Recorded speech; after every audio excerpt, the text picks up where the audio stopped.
Hello and welcome to our next video. In this lesson, we're going to set up our application so that when we release it to our AppHarbor instance, it will use the AppHarbor database and not the local database.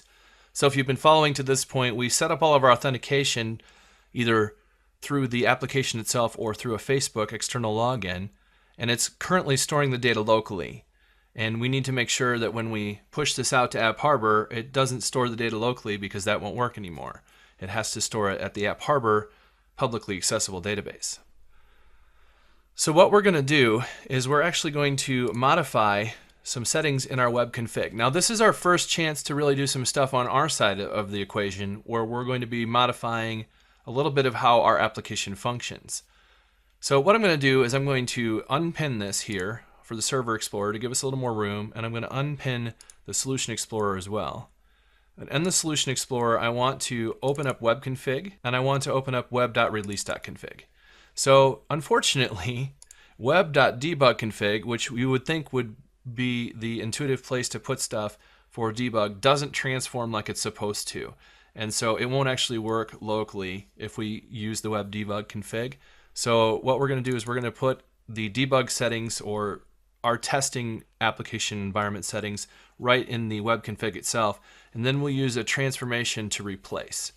So what I'm going to do is we're going to note this connection string settings here, and this is where it shows us that it's storing on the default local database, and it has a bunch of connection information about how that's going to connect to SQL Server using integrated security using our different settings. So I'm going to take this connection string settings and actually bring this over, and I'm going to put this into my web.release config right here.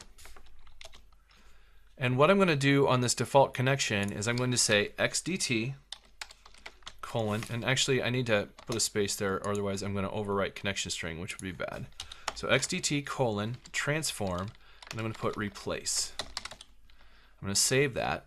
And what I want to do is preview this to make sure it's going to do what I think it's going to do. So if I'm running locally on web config, I'll just be using my local data source. But when I release to production or switch my production to release, and it should automatically toggle to release on release to AppHarbor. We may have to do that later, but we'll find out when we get there.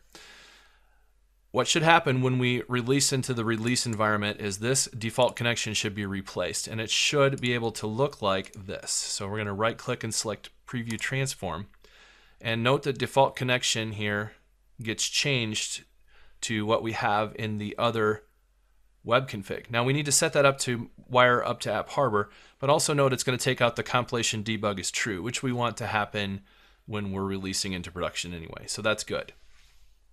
That was actually already happening, so nothing changed there, but just shows us that it's different when it goes out. So let's go into our web config for our release. And here what we need to do is change the connection string settings so that they make sense for where we're deploying to.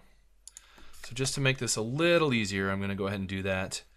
And we need to change our data source.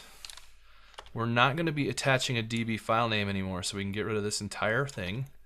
Our initial catalog will be there, and we're going to need to use a user ID and a password. And so actually what we're going to want to do is just wipe this all out, because we're going to change it. We're going to use a server equals, and then we're going to put something in there, and then we're going to say database equals, and we're going to put something in there, and then we're going to say user ID equals, and we're going to put something there, and then we're going to have password equals, and we're going to put something there. And those somethings are going to come off of our AppHarbor page. So we go out to our application again for the web that we're working on. We go to our SQL Server instance. We look at the SQL Server information. Here we have our host, which is our server. So we're going to take that information and we're going to place that here under server. And then we have our database, which is actually up here. And it's down here as well if you wanted to copy this whole thing actually, if it would let you, which it doesn't. unfortunately. That's your connection string. Now I want to also point out you could inject it here. You can edit this database configuration and you could put your alias here for default connection or whatever it's called in your web config file. And then if you have Entity Framework metadata, you would put stuff here. If you're using Entity Framework and you want multiple active result sets, you would check this and hit update. I'm not going to do it this way because I'm going to make my release so that it works even if I released somewhere else. And it really doesn't matter the way that we're doing it. So we're going to go ahead and skip that. But I wanted to make that available to you if you're watching this. Now also, if you don't know what any of that means with Entity Framework metadata and multiple active result sets, don't worry about it. It's more information that you need right now as far as how it will work when we're working against our database for updating and deleting our contacts. But right now, what we're going to do is just continue this part where we're going to now add in our user ID and our password. And I forgot to bring the database name over, of course. And the database, again, is going to be up here, DB, 4B, etc. All right, so that's my connection string.